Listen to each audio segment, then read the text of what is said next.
চিনতে পারছেন আমাকে? আমি ভজহরি, বাজারের সেই চিরকালের হতাশ কাস্টমার, যার ব্যাগ সব সময় খালি থাকে কিন্তু ডায়েরি ভর্তি শুধু হিসাব। হ্যাঁ, আমার ডায়েরি ভর্তি শুধু হিসাব, কিন্তু বাজারের ব্যাগটা পুরো খালি। আজ বুঝলেন, আজ বাজারে গিয়েছিলাম একটু চাল ডাল কিনতে, কিন্তু বাজারে যা দাম, মনে হলো আমি সবজি কিনতে যাইনি, বুঝলেন, মনে হলো কোনো বড় লোককে আমি লোন দিতে গেছি। চালের দোকানে গিয়ে বললাম, দাদা 1 কেজি চাল দিন তো। দোকানদার এমন ভাবে আমার দিকে তাকালো, আমি যেন তার ওই কিডনিটা চেয়ে বসেছি, বুঝলেন। দোকানদার বলল, ভজহরি বাবু, চাল এখন আর ওজন করে কেনা যায় না, এখন চাল কিনতে গেলে আধার কার্ড আর ব্যাংকের পাসবই দেখাতে হয়। কি আশ্চর্য ব্যাপার বলুন তো। আর ওইদিকে ডালের দোকানের অবস্থা তো আরো খারাপ।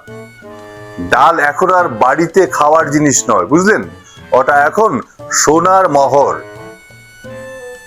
দোকানদার ওই ডালটাকে আলমারিতে তালা দিয়ে রেখেছে আর বলছে, এটা খেলে বাড়ির ইএমআই দেবেন কি করে।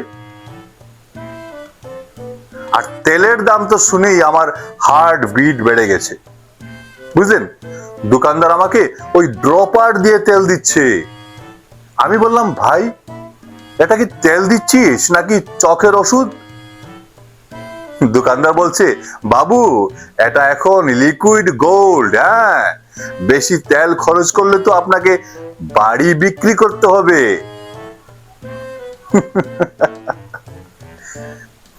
বাড়ি ফিরলাম, বুঝলেন। বাড়ি ফিরে বউকে বললাম, বাজার তো আজ হলো না।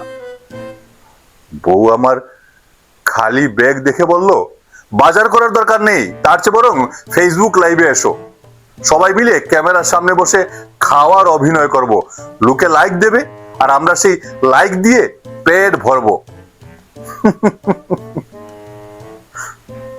ভাইরে, এখন আর বাস্তবে খাওয়া দাওয়া হয় না, এখন সবাই মিলে ডিজিটাল পেট ভরছে।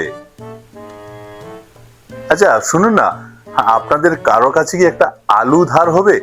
না মানে বলছি, থাকলে একটা আলু দিন না আমাকে, অন্তত ওই খোসাটা আমি সেদ্ধ করে খাই।